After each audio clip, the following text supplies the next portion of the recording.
Goodness, how it helps to step back, to pray, count to 10, whatever you have to do, deep breaths, and then recognize that this is my job. It's okay if they're triggering me.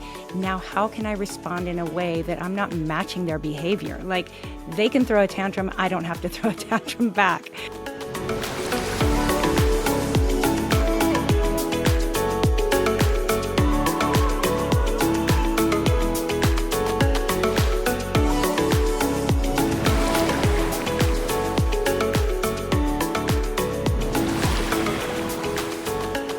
Welcome to All Things Possible with Bethany and myself, Adam. Aloha, everyone. Aloha, Monica. We're so happy to have you today. I'm so excited to be here. You've been a big inspiration for our family, just seeing how you've raised your children with such good character.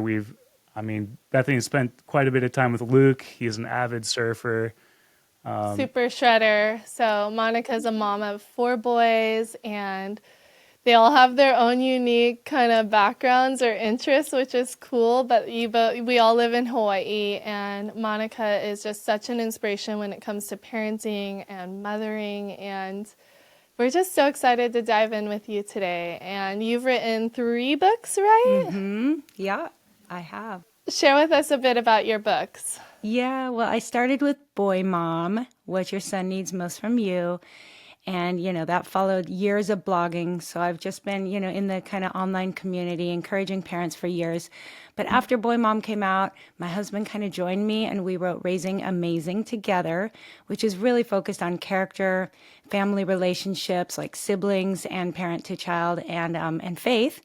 And then last year, my book Becoming Homeschoolers came out, and that kind of was a follow-up as I reflected on all the things that make our family who we are. And I was like, I can't keep it a secret. Homeschooling's a big part of who we are.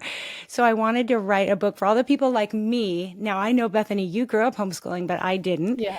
And so I never dreamt I would be a homeschool mom. Like, that was the furthest thing from my mind. But once I tried it and loved it, I was like, I know there's a lot of people out there who are sitting on the fence trying to decide whether they can or can't or should or shouldn't. So I was like, I want to write a guidebook from preschool to college. If you are on the fence, maybe this will help nudge you over to just give it a try. So that's the 3rd parenting book. Yes, I have your homeschooling book, Becoming Homeschooled, on my bookshelf, because we are homeschooling, and I genuinely do want to read it. Like, I only put books right next to my bed that I'm gonna read soon, and I do read a lot, and but I'm really excited to read it. We have a similar lifestyle. We live in Hawaii, and yeah, I'm a surfer like your son Luke, who's a super shredder. You guys, if you check out Monica's Instagram, she highlights her children a bit. And your 3 boys are getting a bit older, and then you have your younger son. But yeah, it's just been, from my perspective, I was homeschooled from 6th grade on, and I absolutely loved it. It allowed me to pursue surfing in a really dedicated fashion, and I also was able to travel more, and that taught me so much and grew me in such amazing ways. And so, everyone has their own life, and my life was very unique. Mm-hmm. But I'm very grateful for homeschool, and I knew one day, I'm like, if I ever have children, 100% I'm homeschooling. So I know there's like times in our life where like you almost get tempted to want to put your kids in a school. Children. We try to be intentional about saying children. But anyways, there's moments in your life where you feel almost like you have to know your why behind what you're doing and have that passion and drive. So I wanted to hear, like, was there a moment in your life like, okay, I'm definitely homeschooling? Like, bring us into that? What drove you to be like, I'm doing this? And also, what was that season of your life like? Because when you first started homeschooling, it was probably a very different season from now. And so kind of help us understand where you were at, what you were feeling, and then what drew you to commit to it. Yeah, great questions. So we started, actually, we put our oldest boys in a private Christian preschool, and our oldest son, Josiah, was in 1st grade when he came home one day, and like I tell the story in Becoming Homeschoolers that he sat down and over a granola bar was like, "Mom, will you homeschool me next year?" And I was like, "Bleh." Like I was not ready for that. And so I changed the subject and like told him, oh, that's funny. Haha, you love school. But over the next few months, it just wouldn't leave me. And I just started to pray and really think about it. And I was like, maybe I could try that. So we started with 2. We sent Luke to preschool and then ultimately brought him home. And I tell people, those first couple years, super fun, super special, but I probably cried every week. Like it was not easy. And there were many times where I was like, I shouldn't be doing this. Maybe there's other moms that are good at this, but this is not, what I was made for. But by the end of, and I'll say this too, my husband was super weirded out because he was like, no, homeschoolers are weird. We can't do it. They're going to be socially awkward. Like, can you even legally do that? Like, we knew nothing. But after 1 year, my husband Dave was like, we are not quitting. Like he saw a change in the boys. He saw their character. Wow. He saw their relationships. He saw them learning things that they would never learn in school just because they had that freedom. Plus he took them to the beach every day after work. Like he had so much freedom to just do sports and activities with them. But I'd say many times throughout their homeschooling career did I have those times where I was like, that's it, I'm done. But we would return to the why. And I think for us, the why was really mostly about faith, knowing that we were able to really weave faith principles and the Bible into every subject and throughout the day. It wasn't isolated to Sunday church or even family devotions. It was like Deuteronomy chapter 6, where it talking about God's commands when you wake up, when you walk along the way, when you lie down. And we're like, how better could we do that than having them home with us all day?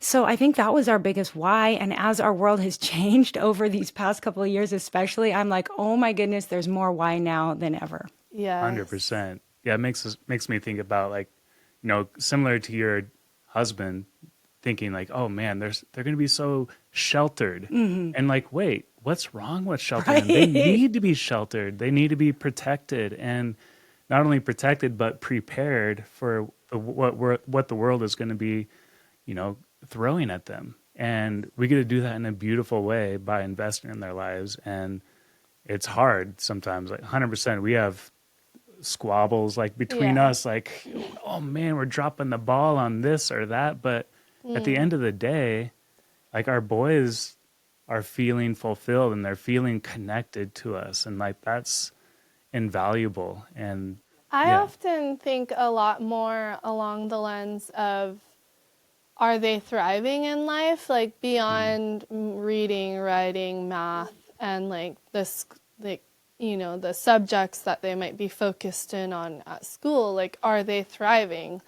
What kind of like little being are they becoming? And how do they interact with those around them, like from young to old? And I am in awe of our children in particular. Like, they blow my mind a lot of times with just how incredible they are. And it's interesting because sometimes when they're around us, I actually feel like they're not as open. And then I'll talk to someone, like my oldest son will have gone with someone and they're like, yeah, it was a nonstop conversation. Like we just had the best conversation. He's about 9 years old. And well, even Wesley, the 6-year-old, Wesley like, too. like, he's so smart. And we're like, huh. He's a goofball around us. He's a typical goofball. Yeah. That's so But like rewarding. hearing it from someone else who spent a little time with them, like always kind of affirmed of like how well they are just doing in life beyond the schooling subjects. Like they're truly thriving. And then even, we have our youngest child, Alea. She's a year and a half now, and a lot of times the older boys are really engaging with her, and that's honestly probably one of my highlights with keeping our children home. Just seeing that relationship that they have with her, connecting, thriving. Like they really want to like celebrate her and give her a good time. Like the way they love on her. If they were gone at school all day, they would miss out on that. They're learning like parenting skills already. Yeah, no, I see 100%. their paternal instincts kind of already starting to like show. Yeah. And for us, there's a 10-year gap between my oldest and my youngest. but they are like best friends, all four of them. And when Josiah, my oldest, graduated from college, my youngest was over in California and they did like a road trip together, like an 11-year-old with a 21 or 12 and 22 or whatever. And I was like, that would not be the case if they had any other situation. So it's pretty cool to see them grow up with that relationship. I love that. That's so sweet. And that shows like a lot of character. When I was, looking at some of the material you created with your family, and what really stood out to me is like creating good character in our children. And that like, wow, that starts now, like when they're so little, and even up through their teenage years, I'm sure it gets a little tougher. And you shared this quote as character is doing the right thing when no one is looking. And that really is something that we really want to instill in our children. I'm sure every parent wants to have for their children. So I wanted to hear, like, were there moments where like you ever caught your children stealing the cookie from the cookie jar type of thing? And then like, how did you teach them through that? Like, what do you do to help? Like, do you bring down the rod? Do you like comfort? What's your approach for helping them? Yes, such good questions. And as much as I wish I could say I have perfect little angels who have never done anything wrong, all of my boys are very much human, as are their parents, and we've all made lots of mistakes, and I'm so thankful for God's grace. But certainly, character is not something we drift toward. We're not going to just wake up one day with integrity or, these pure hearts. We are drawn to sin as human beings. And so I just think that it's unfortunate that our culture as a whole has really drifted away from making character a big deal. I think there was a time in history, and for a lot of history, where people really rewarded and celebrated good character. But we live now in this, selfie culture where everything is just about you, and not caring for others. And so I think it's going to take great intentionality for any family to raise kids of character. And we did focus on it when the boys were young. I remember a few homeschool moms who had gone ahead of me would say, oh, just focus on their character. And I would actually get a little frustrated because I'm like, what does that mean? Like, how do you do that? But over time, I did learn that throughout the day when you're with them, you can talk about character. You can read stories. Bible stories are great, but really focusing on different character qualities that you want them to embrace. But then, no doubt, we hit the teenage years. And it was actually, he's given me permission to share, but it was actually my second son, who was a young teenager. And we hit this kind of time where I was so frustrated because I'm like, I taught you everything, and now you're giving us attitude, you're critical. Like, thankfully, it was nothing extreme, but it was enough that it was affecting the whole family. And so my husband and I were talking and praying, and I was like, I don't know, what do we do? Send him away to military school? Like, I was trying to come up with something to really grab that kid. And it was New Year's when I had an idea. I like to think it was from the Lord, but I was like, you know what? Maybe he needs somebody outside of mom and dad to influence him. So at that time, I was blogging and kind of doing the online thing. So I was listening to podcasts and reading a lot of books. I was like, wait a minute, maybe I can set him up with character training, I called it. And so just off the top of my head, I wrote a list for him of a few different podcasts, TED Talks, some YouTube channels, a few books. And I was like, every day, and I handed him a brand new journal. I was like, every day, you have a new assignment. In addition to your devotions, we had them do Bible devotions and your schoolwork, you're going to do character training. I was like, it just means you're going to spend 20 to 30 minutes a day reading, listening to, watching something. And then in this journal, you're going to write down the day, what you did, and one nugget. Just, you have to write down something you got out of it. And of course, his first question, anyone with more than one kid could guess, was, well, are the brothers doing it? I was like, no, but we don't parent like that. You're the one with the issue. You're the one doing this. And so interestingly, the first few days, he might've written one nugget, but over a couple of weeks' time, pretty soon he had pages of notes. And pretty soon he started to hang up quotes above his desk. And it was a few more weeks that he would walk into the room and I could just sense that he was thinking before he spoke. Like I was watching his character evolve and transform right in front of my eyes.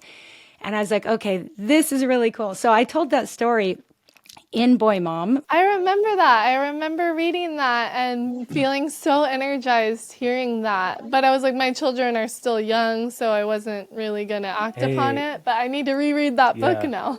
Well, in response to that, I got tons of emails and I continue to of people saying, "Hey, could I get that list of like TED Talks and YouTube channels?" And my first response is, you would not want to see it because it was just hilarious. It was just like whatever I could think of. But during COVID 2020, when everyone was home and I had some tech help, I was like, you know what I want to do? I want to put together a character training course that would incorporate not just that list, and a much better list, but also some of the foundational things we've done as a family and some faith principles, and bring in some other people that I might interview. And people like Carrie Kompakis, who I know you know, who has girls since I only have boys. And so I brought in different people and really put together a whole course just focused on character. And it was initially for parents of tweens and teens, but then later I went back and added the early years module because a lot of parents are like, I want to start now. Our 6-year-old, though, we love him, and he has such beautiful moments where he is just so amazing with his siblings. But then there's just these moments where you're like, ooh, it's Where hard. is Where that is coming the from? respect just drops? Like, he's so young. He's supposed to be still loving and, want to be with us. But he's already acting like a teenager. We're like, Yep, oh my we've got gosh. one of those. But I think he's Yeah, you really, had one? what I think about like this child of ours in particular, I think he's really intellectual. And I actually think he's a really deep thinker. But he's really struggling externally. So I don't know. Can you dive in a bit though, Monica? I want to hear like let's break down one character trait that we might want to focus on with our children, and like what could that kind of look like, just to give the audience like some ideas around like even nowadays, character isn't even talked about in conversation much. Right. Well, one thing I love that I know you love too is just how much sport and physical fitness and activity can be used for character development. Like it's one of my favorite things is like if for nothing else, get your kids doing sports because they're going to build character through it, through the good and the bad and everything in between. So something maybe like diligence or hard work. I think that, work ethic is really lacking in today's youth because we live in such a quick fix, kind of culture where everything comes at the push of a button and kids are really entitled. So I think that if you want to work with your child, I hear from people who are like, well, my son just gives up really quick. He doesn't want to work hard at something and he wants the reward, he wants the trophy, but he doesn't want to do the hard work. And I think that's unfortunately part of where our culture has brought us. But with that, I say one of the things you can do is, first of all, just teach it in simple terms. What is hard work or what is diligence? Whatever that word is you want to use. And then look for opportunities throughout the week to catch them doing something, even if it's really small, but that shows that they're doing that thing. Like, hey, I watched you do that thing, finish your Lego set. And I know it got hard, but I watched you really work hard at it. That was diligence or that was hard work. And so you're kind of naming it. So they're making that connection.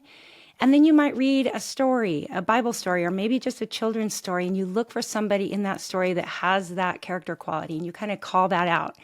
And so now that word is really kind of a household term and it's something they're more familiar with. And you're highlighting character.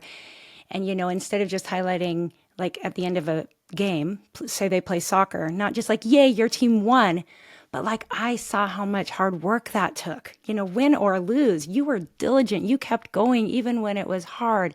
So I think sometimes just using language of character is really helpful in those early years and highlighting and elevating and celebrating character even more than the results of a game or a school assignment or anything else. I love that. Yeah, I think that's so important. And I think, too, it's really important to get more detailed rather than doing blanket celebration. But, like, I really appreciated how well you wiped the counter. Like, you did a very thorough job. Well done. Instead of being like, thanks for wiping the counter. Yeah, my mind kind of drifted to is like, well, sometimes parents are just so busy and it can feel overwhelming to try to focus on doing something like this. But I mean, it's like what you said, there's simple moments throughout the day where normal chores or playing with Legos, that we can reinforce something without taking something that feels so overwhelming. Yeah, or I think of our son, our 6-year-old, who, I feel like we are having a bit more challenge with him. But the way he treats his little sister like melts me. And so I'm constantly like praising how he is so sweet to her and how he made her smile and how he did something super kind and like really elevated her day. And so with him, I just try to at least bring up like the moments that I see that he's rocking it. Yes, we have to do that. And every kid's going to be every child's going to be so different. And they do all have different gifts and different, God created them all uniquely. And I think with my youngest, he's just funny. Like he's that youngest child that just brings a sense of humor, but sometimes that can cross the line in the respect area. So we're trying to help teach that. So I think all of these things, and I love what you said, Adam, too, that it really takes intentionality of just noticing. You might not change what you're doing that day. You're just looking for opportunities to call that out or maybe do a little correction, a little training, but it can happen at any time throughout the day if you're intentional. You know that Bethany and I are incredibly intentional about how we approach our lives, from the content we consume all the way to the foods we eat. When we started researching the food industry, it got us fired up to seek responsible, clean, and sustainable food sources. Did you know that over 85% of the grass-fed beef in stores is imported and is labeled as product of the USA since it's packaged here? The truth is, much of the meat on the grocery store shelves is filled with things you don't want. Antibiotics, hormones, questionable origins, and even harmful seed oils. That's why we choose GoodRanchers.com, the brand that stands for American quality and integrity. At Good Ranchers, they do things the right way. All their meat is born, raised, and harvested in the USA. When you buy from Good Ranchers, you're not just getting better meat, you're standing with American farmers, ranchers, and families who have been feeding this country for generations. Good Ranchers products are free from hidden additives. There are no antibiotics ever and no added hormones and no seed oils. Just one simple ingredient you can read, and that's meat. But the best part, Good Ranchers delivers straight to your door. No more last-minute grocery store runs, long lines, or wondering if you're getting the best quality. Can we just say, too, their chicken nuggets are incredible. So, just high-quality American meat shipped directly to you. As long as you're located in the lower 48, are you ready to get the quality your family deserves? Right now, you can subscribe to any Good Ranchers box and get $40 off your first order when you use my code Bethany at checkout. That's GoodRanchers.com, and by using my code Bethany, you'll get $40 off your first box of America's best meat. So let's be intentional about our life and be intentional about what we put in our body. Let's go to GoodRanchers.com today. Hey everyone, did you know we have a private community to empower families? We know life is full of challenges and cultural norms can be leading us everywhere but the right path. Families are stretched thin, teens are struggling, and staying anchored in faith can be really tough. That's why we created something transformative, an online community designed to strengthen families, deepen relationships, question cultural lies, and encourage you to grow together in your faith. Live shows with Adam and I, expert interviews, Bible studies, and fun family challenges, giveaways, and even a brand new podcast that you're listening to. We're here to equip you with the tools to thrive. Our community will also be the first invited to our in-person epic family surf events that we will create memories that will last forever. Join us on this journey. When you sign up for an annual membership, you will get free access to our top life courses, and you are automatically entered for a chance to win a trip for free to Kauai. Awesome. So gather your family and join us for deeper connection and faith-filled fun in your home. Click the link to learn more, and we'll see you inside. And for you, what does correction look like? If you're, say, like in a more heated situation where you're maybe starting to feel that trigger coming on as a parent, like It's a I tough just think one. like we need to get a little real here with like Yeah. sometimes your lack of character in your child like comes out as like a strong trigger where you're There's like, like trying to you, hold it together yep. yourself as a parent. I know like a lot of people listening are for sure feeling this right now. Like, oh my gosh, when that trigger is like revving up and you're like, whoa, I need a timeout real quick here. But Right? like, what's some encouragement there for us? Well, my good friend Wendy Speak co-authored the book Triggers, which is about anger and parenting. I read I that And read that one. one. and she's so great. And she talks about how it's a 5 or a 7 year old's job to be a 5 or a 7 year old. It's a 40, 50, 30, whatever. It's an adult's job to be an adult. And so we need to expect and anticipate that our kids are going to have some bad behavior. It's our job to rein it in, take that deep breath. And, I've confessed many times, definitely anger was the thing that I struggled with the most when my boys were young. Just that feeling of chaos and feeling out of control. But goodness, how it helps to step back, to pray, count to 10, whatever you have to do, deep breaths, and then recognize that this is my job. It's okay if they're triggering me. Now, how can I respond in a way that I'm not matching their behavior? Like they can throw a tantrum, I don't have to throw a tantrum back. So I think just kind of zooming out, seeing it from outside and saying, what's the best way to handle this right now? And maybe having some accountability, having a friend you can talk to, your spouse. And that Triggers book is really good too. Totally. Yeah, Yeah. maybe we'll have Wendy on at some point. But yeah, I think for me, I've been on a bit of a journey of having to unwind some of my triggering and working through that and trying to catch them in advance versus letting them overtake me. And I guess my encouragement would be like God's grace is sufficient for me and for anyone listening that, the Lord is with us and He will support us where we fall short. And so having faith in our parenting journey and trusting that what God's word says is like He forgives us and then making that even a part of our journey with mothering or fathering. Yes, yes. You are asking kind of what I do when they're misbehaving. And I think that is also a key is usually the times when I'm triggered, when things really build up, is because I haven't done a good job of parenting before that moment. I let things go. I overlooked things and it got, built up more and more to the point that now I'm losing it. So I think probably the most important thing we can do is say, hey, why don't we catch it when it's just beginning and parent them, correct them, train them, whatever you do for your discipline in your own home, make that choice and then stick with it and do it and be consistent about it. But don't let it build up until it gets to that point is probably the best advice. I also had this thought when you were talking about something that's also helped me a lot is you were touching on it at the start a little bit ago of like our expectations to our children. So, my 3-year-old, almost 4-year-old, like he came out of a really barbaric season where he was just like really kind of out of control. Like there was moments where we would get to bed, like so grateful to be in bed and done with like parenting for the day.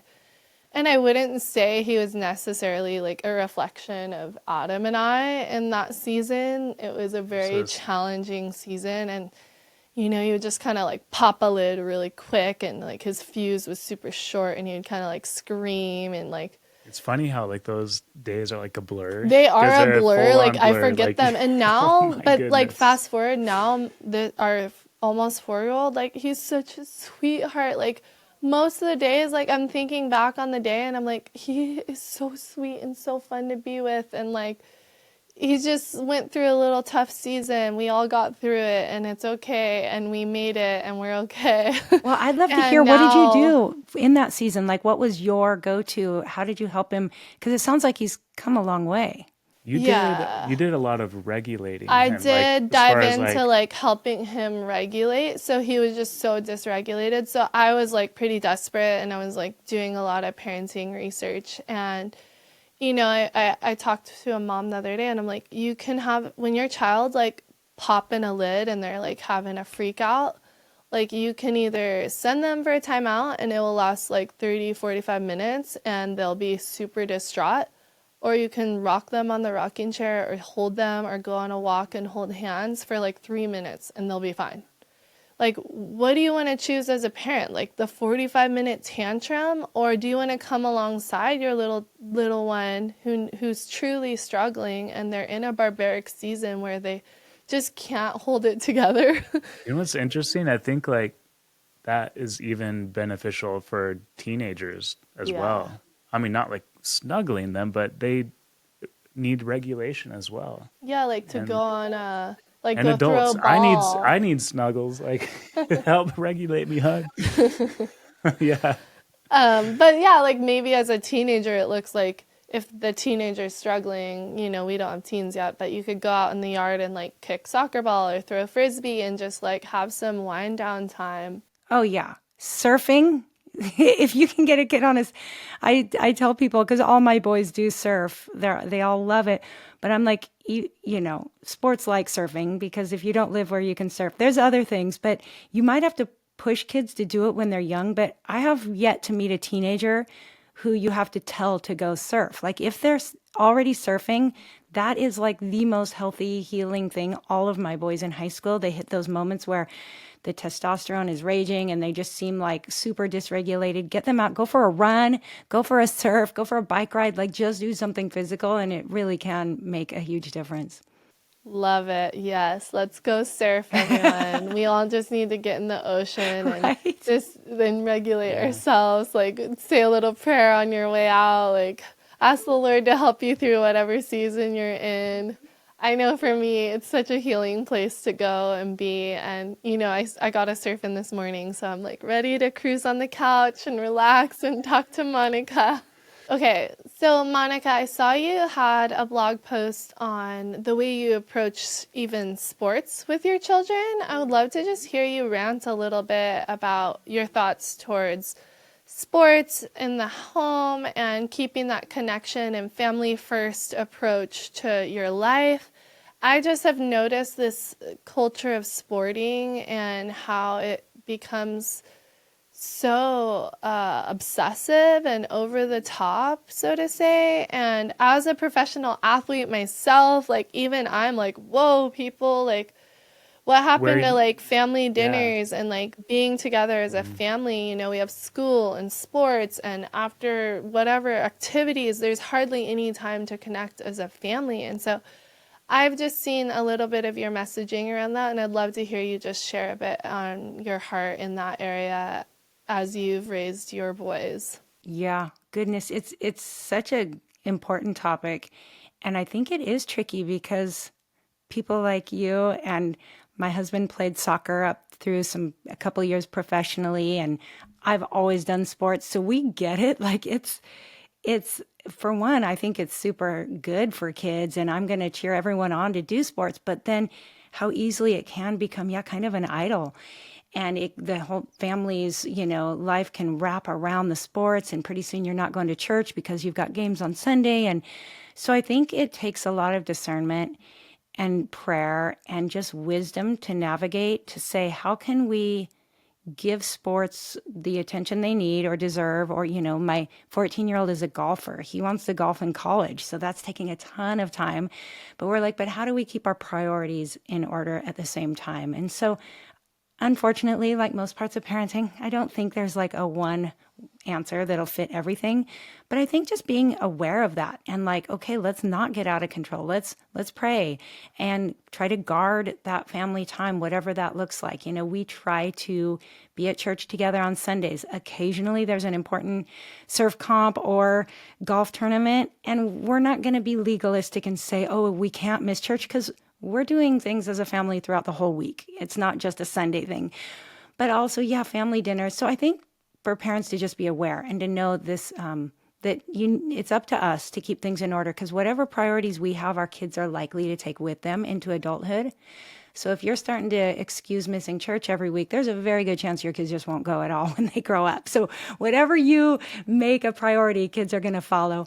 And yeah, pray for wisdom. It's not easy, but it's worth it to figure it out, just like all the other things that are good but not best. You know, sometimes you have to decide between what's good and what's best, and I think this is one of those. I love it. And, I wanted to bring up too, like, I know your husband's not here. Should have asked to have him here.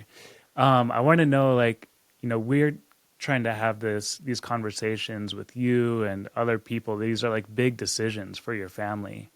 Do you have any advice, like, for families who are like making, I mean, they're almost like life-changing decisions, like, oh, maybe we shouldn't do soccer, baseball, and basketball in the same season, or, oh, maybe we should consider homeschooling our children because, our time with our children are short. And if we have the ability to do so, that should be something we should strongly consider. So I don't know, I guess I want to hear, like, how do you and your husband, come together? Like, if you have an idea or like there's like a big like life, like family topic that just needs to be covered. And Sure. yeah. Great question. Yes, and I'd love to say we were super regimented, and my husband and I have some, we're pretty, I think we're probably like you guys. We're pretty chill, pretty relaxed. But when a big decision comes up, I think that a couple things I'd say. One is my husband has a lot of wisdom. And so as much as I have a strong personality, I really do try to allow him to lead. And I know he's a man of God and he's prayerful and in the word. And so I really try to trust his leadership, because sometimes I tend to be driven by emotion and that can come and go. And so I'm really grateful for a godly husband. So I encourage women to, really trust their husband's leadership where they can. Sometimes it takes an outside voice. We have some good friends who are mentors that we'll go to and say, hey, will you help us sort through this? What would you do in this situation? So I think having those mentors is really helpful. And sometimes that's through a book or a podcast or something else, virtual accounts too. But yeah, communication is huge. We talk. My husband and I tend to do a lot of talking when we're out for walks or runs together. That's like our kind of date time that we flesh everything out. And yeah, but communication, talk, pray, and go to mentors. And how often do you guys run together? Yeah, well, Dave is a hospital physician, so he works 2 weeks straight and then he's off for sometimes 2 weeks or a little less. So when he's off, I'd say probably 3 times a week we'll get out for a run. But when he works, sometimes it's afternoon. We'll like take the boys to the beach and we'll just go off on our own and walk for 15 minutes, maybe bring the dog. But yeah, we like to move together, and that's a good time. I find boys and men tend to talk best when they're shoulder to shoulder, more so than face to face. I don't know about you, Adam, or your boys, but Oh yeah, we're learning a lot too with, yeah, I feel like that's the thing. Like with the little ones still, like finding our time together, like this is pretty much a date right now. Yeah, The we're house having is a date right quiet now. and Y'all you are know, enjoying our date. Thank you. we get to like talk through things that matter to us. And, we do find times to take the children for a walk and of course take them to the beach when we can. But sometimes, we have to split up. But yeah, I love the leadership thing. It is definitely a balance. Like Bethany as well as like brings so many amazing ideas for our family. And I'm usually just like, wow, that's incredible. Like, let's process this together. And, but with homeschooling, like it was just a no-brainer. Like it didn't take long for us to come to that decision. Like we are going to be intentional about this and really, love on our children as best we can. And, I think too, a lot of people think that you have to bring the public school system into homeschooling. So you are like picturing homeschooling being this crazy heavy lift, but maybe it can look a lot different than you anticipate. So yeah, if you are considering homeschooling out there, I even have a single mom friend. She homeschooled her son and she did amazing. Like I admire so much how she approached motherhood and raising her child and her intentionality around how she approached everything. And so just knowing that homeschool isn't public school at home. its own entity. And the stats are really high around homeschoolers really thriving in their workload and or their stats or whatever. And so there's a lot of positivity around it. Obviously there's probably like anything, like some people it just doesn't work for them. For those of you who are like, but I want my kids to go to college, or maybe your kid wants to be a doctor or an engineer. My oldest two boys did graduate from homeschooling, and I was pretty chill as a homeschool mom, but they did their work, and they both got almost full ride scholarships to college. One studied engineering, one studied data analytics. They both graduated and got great jobs straight out of college. So homeschooling is not just for the chill surfer people.